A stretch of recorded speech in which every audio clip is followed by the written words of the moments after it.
Weapon बिहारू चली Praveen weapon बिहारू काम ताप बड़ा बनहारू।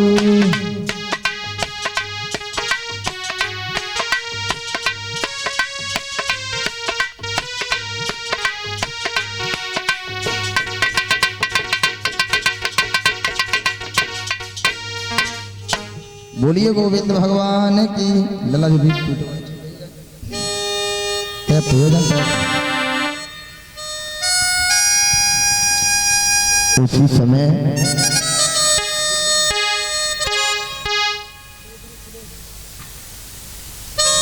उसी समय जैसे ही पहुंचे कामदेव ने आज पूरी माया फैला दी और पूरी माया फैलाने के बाद आज रंभा अप्सरा नाच रही हैं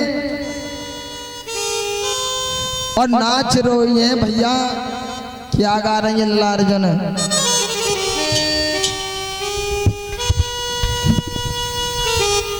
बताया सभी लोग बहुत अच्छी श्रृंगार करके पहुंची, नाचने लगी और बोली अरे अखियां खोलो ना और बाबा मुख से बोलो ना। बताया कि अखियां खोलो ना कि बाबा मुख से बोलो ना, तुमको जगाने में आई हूँ, अखियां खोलो।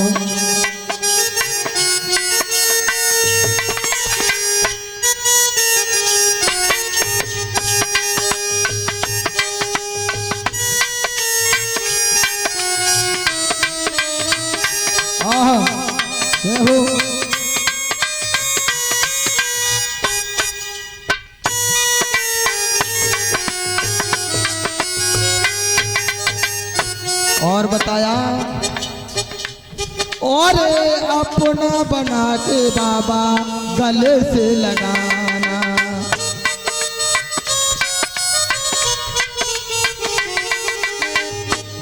और सातों रस्म की ये रस्म ये निभाना। अखियां खोलो बाबा नित मुख से बोलो, तुमको जगाने में तो आई हूँ, अखियां खोलो।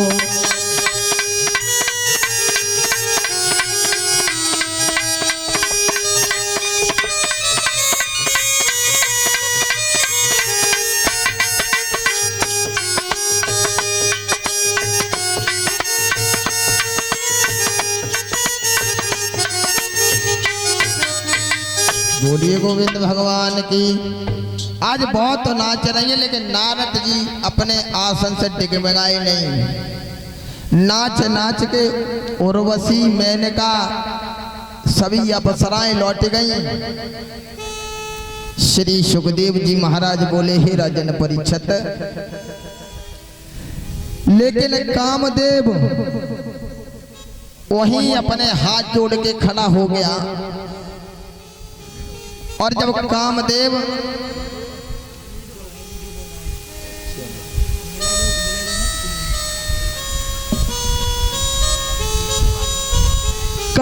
अपने हाथ जोड़ के खड़ा हो गया और जब नारद की समाधि टूटी महाराज परीक्षित, तो अपने आप टूटी, अपने आप।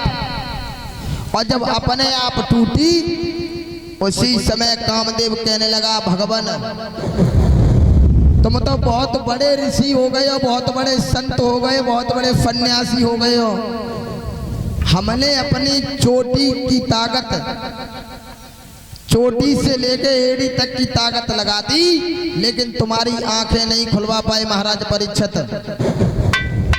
अप्सरा सभी अप्सराएं नाच नाच के बेहोश हो गईं, लेकिन तुमने आंखें नहीं खोली। नारद जी से कहा कि ऐसा करना नारद जी, हमें तुम श्राप मत दे देना। नारद जी कहने लगे तुम्हारा जो काम था वो तुमने किया और हमारा काम है उसे हमें करने दो। और जैसे ही कामदेव की ये बड़ाई अपने मुंह से सुनी,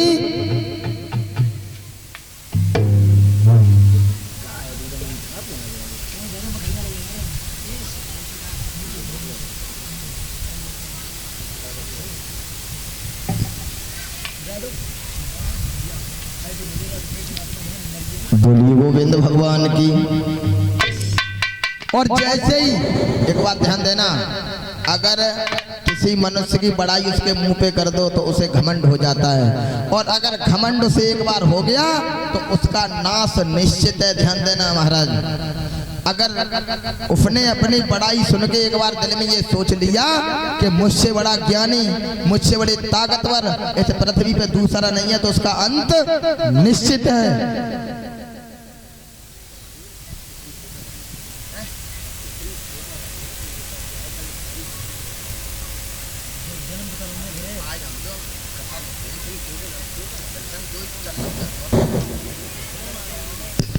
बोलिए गोविंद भगवान की। श्री सुखदेव जी महाराज बोले, हे राजन परीक्षित, जब नारद को घमंड हो गया तो नारद मन में सोचने लगे, लला बताया, आज विचार करने लगे।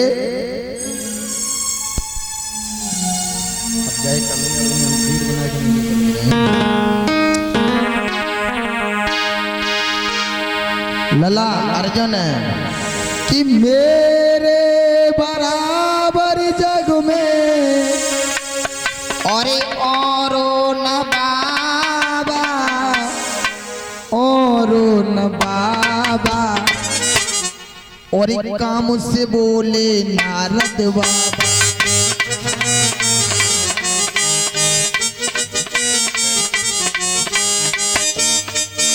और मेरे बराबर जग में हाय और न बाबा, और न बाबा, और काम से बोले नारद बाबा।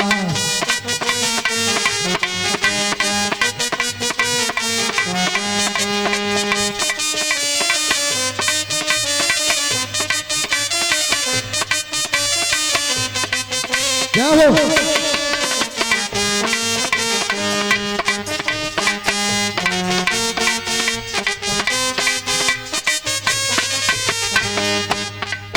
और बोले, मैं ही तो ऐसा बाबा हूँ जो सब पर विजय पाई है।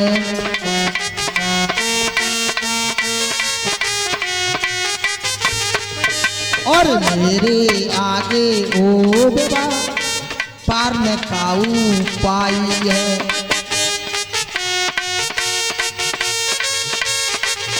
और बोले, मेरे बराबर जग में हाय और न बाबा, और न बाबा, काम से बोले नारद बाबा, काम से बोले नारद बाबा।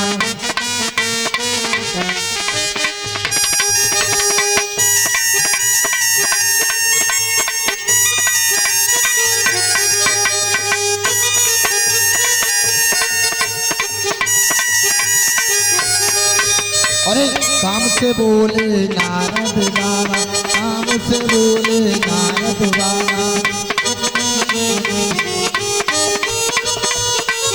बोलिए गोविंद भगवान की। लला अर्जुन, आज बाबा ने सोच लिया हमसे बड़ा बात दूसरा कोई संत है नहीं। और नारद जी वहां से सीधे पहुंचे, कहाँ पहुंचे? एकदम कैलाश पर्वत पर। और जब कैलाश पर्वत पर पहुंचे, उसी समय जैसे ही नारद को आते हुआ देखा, भोले बाबा ने कहा, आइए नारद जी आइए। नारद जी कहने लगे, भोले बाबा थोड़ा सम्मान से बोलना सीखो। अरे मैं क्या कोई छोटा मोटा साधु? अरे मैंने कामदेव को जीता है, और कामदेव को जीतना कोई तितली के पंख तोड़ना नहीं है। भोले बाबा कहने लगे, इसका मतलब नारद जी को घमंड हो गया। और नारद जी को जब घमंड हुआ, उसी समय भगवान भूतनाथ ने कहा, नारद जी ये बात तुमने हमसे तो कह दी, लेकिन ये बात भूल करके भी उन नारायण से मत कहना। उसी समय नारद कहने लगे, क्यों नहीं कहूंगा, मैं जरूर कहूंगा। अरे मैंने क्या किसी की चोरी थोड़ी की है। अरे मैंने कामदेव को जीता है और कामदेव को जीतना कोई तितली के पंख तोड़ना नहीं है। उसी समय नारद जी जैसे ही नारायण भगवान के पास पहुंचे, नारायण भगवान से सैया पर लेटे हुए क्षीर सागर में विश्राम कर रहे थे। और जैसे ही नारद को आता हुआ देखा, कहने लगे आइए नारद, आज तो बहुत दिनों में आए। नारद कहने लगे नारायण भगवान, हम तुम्हारा जप करते सम्मान करते, ये बात सही है, लेकिन तुम हमसे इज्जत से बोलने की आदत डालो। अरे हम कोई छोटे मोटे बाबा नहीं है, हमारे बराबर इस त्रिभुवन में दूसरा कोई बाबा नहीं है। नारायण भगवान कहने लगे इसका मतलब नारद चक्कर में पड़ गए। उसी समय नारायण भगवान ने नारद जी से कुछ नहीं कहा, लेकिन एक लीला रच दी। एक शील निधि के निंद नाम के राजा हुए और उनके आंगन में एक विश्व मोहिनी नाम की कन्या हुई। और नारद क्षीर सागर से लौट के आए तो उसी नगरी से जा रहे थे, और उसी नगरी से जा रहे थे शील निधि कहने लगे नारद बाबा। और नारद बाबा कब पहुंचे? नारद बाबा पहुंचे, विश्व मोहिनी का स्वयंवर था परसों, कहने का मतलब जिस दिन पहुंचे उसके ठीक तीसरे दिन उस विश्व मोहिनी का स्वयंवर था। महाराज परीक्षित, स्वयंवर क्या होता है? स्वयंवर, स्वयंवर उसे बोलते हैं जिसमें लड़की अपने पति को खुद चुनती है, उसी को कहते हैं स्वयं। फिर पर, समझ में आई? स्वयंवर। और स्वयंवर होने से पहले 3 दिन पहले आ गए कौन? नारद जी शील निधि के यहाँ बहुत बड़ा आदर किया, बहुत बड़ा आदर किया। लला अर्जुन शील निधि ने कि आओ बैठो आसन पे, और क्या इच्छा नाथ तुम्हारी, और क्या चाहते हो दान कहो, क्या सेवा करें तुम्हारी।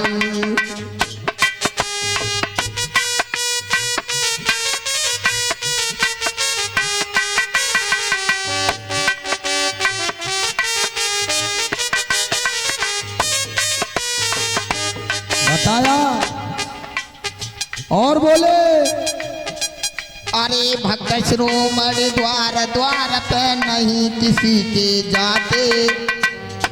बहुत बड़ा सम्मान किया।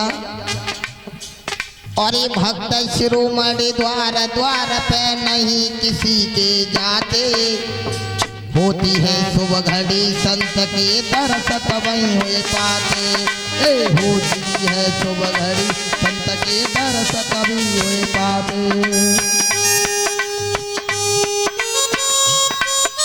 जय हो।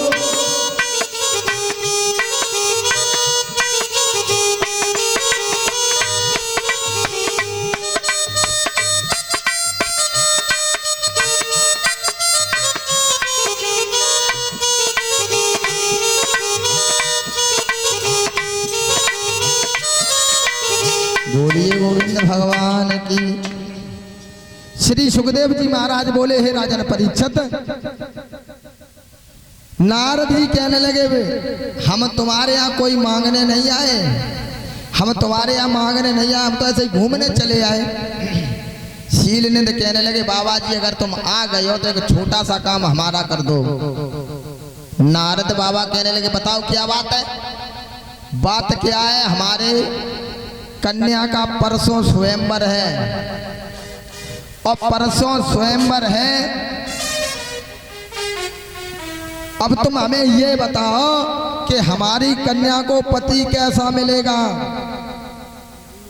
अर्जुन। और जैसे ही नारद ने ये बात सुनी कहने लगे क्या तुम मुझे छोटा मोटा साधु समझ रहे हो? क्या तुम हमें छोटा मोटा साधु समझते हो? क्या हमें द्वार द्वार मांगने वाला समझते हो? अरे हम जब कामदेव को जीत सकते हैं, क्या तुम्हारी बेटी के दिन दिशा नहीं बता सकते? बुलाओ। शीलनिधि ने जैसे ही विश्व मोहिनी को बुलाया, भक्तों विश्व मोहिनी की जैसे ही सूरत देखी, विश्व मोहिनी की जैसे ही सूरत देखी, नारद बाबा अब उनका भाग्य का अभी तो खुद भाग्य में खोए गए।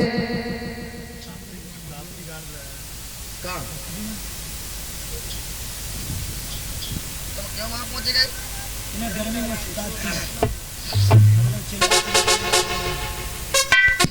शीलनिधि ने की पुत्री को जैसे ही नारद जी ने देखा और जैसे ही नारद जी ने विश्व मोहिनी का हाथ पकड़ा, महाराज परीक्षित उसी समय नारद तो अब अपने चक्कर में पड़ गए। कहने लगे ये तो कन्या जिसके घर में जाएगी वो अमर हो जाएगा। और भक्तों आज नारद के मन में एक और दूसरी उमंग आ गई। क्या उमंग आई? और हाथ छोड़ करके विचार करने लगे कि छोड़ कर हाथ बेटी का नारद चले, और दिल में बाती छुपी की छुपी रह गई।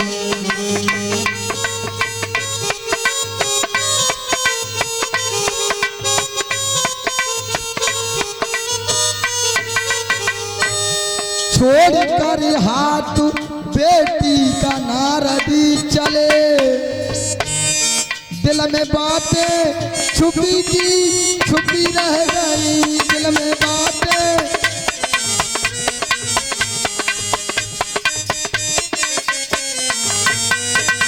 और बताया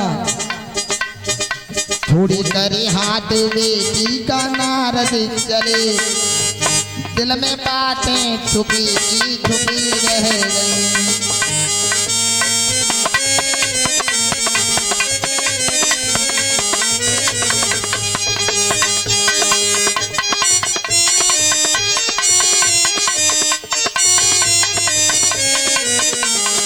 और भैया सर्वेश भूले पीड़ा की धुन नारायण के गुड़े, दिल में चलती छुरी की छुरी रह गई। दिल में चलती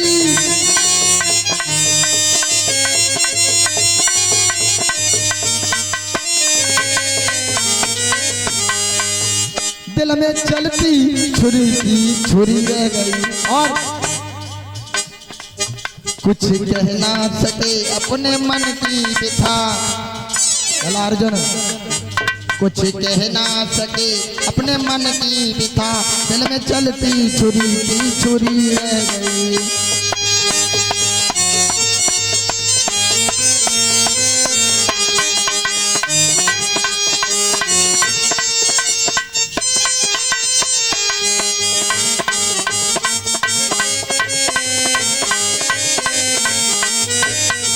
बोलिए गोविंद भगवान की। अब जैसे ही नारद ने वो लड़की देखी तो मत कट गई। कहने लगे अब हम बाबा नहीं रहेंगे।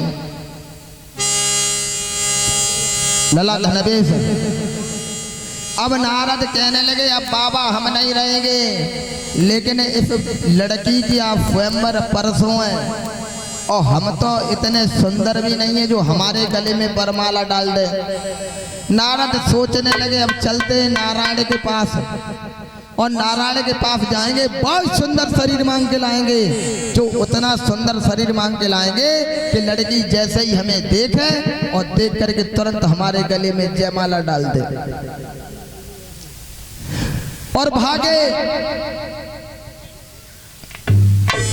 ललार्जुन भाग करके नारद पहुंचे क्षीर सागर में। कहने लगे नारायण भगवान तुम्हारे से आज हमारी एक काम पड़ गया, तुमसे काम एक। नारायण भगवान कहने लगे बोलिए नारद क्या बात है, क्या काम पड़ गया तुम्हारा? कहने लगे हमें अब साधु बन के नहीं रहना है, अब हम शादी करना चाहते। शादी नारायण भगवान कहने लगे तो हम क्या करें कि हम इतने सुंदर नहीं हैं जो कोई भी लड़की देख करके हमसे शादी कर ले, लेकिन अगर तुम्हारी कृपा हो जाएगी, तुम्हारी कृपा अगर हो जाएगी तो वो लड़की हमसे शादी जरूर कर लेगी। श्री सुखदेव जी महाराज बोले, हे राजन परीक्षित, नारायण भगवान ने नारद का शरीर बहुत सुंदर बना दिया। कितना बहुत। और नारायण भगवान ने नारद को बहुत सुंदर बना दिया, लेकिन एक कमी कर दी महाराज। शरीर पूरा सुंदर बना दिया, लेकिन चेहरा बंदर का लगा दिया। और जब चेहरा बंदर का लगा दिया, नारद ने जैसे ही अपनी भुजा देखी, शरीर देखा, कहने लगा बहुत सुंदर है, बहुत सुंदर है अब हम। और नारद वहां से भागे, बिल्कुल भी देर नहीं की, नारद भागने लगे। ला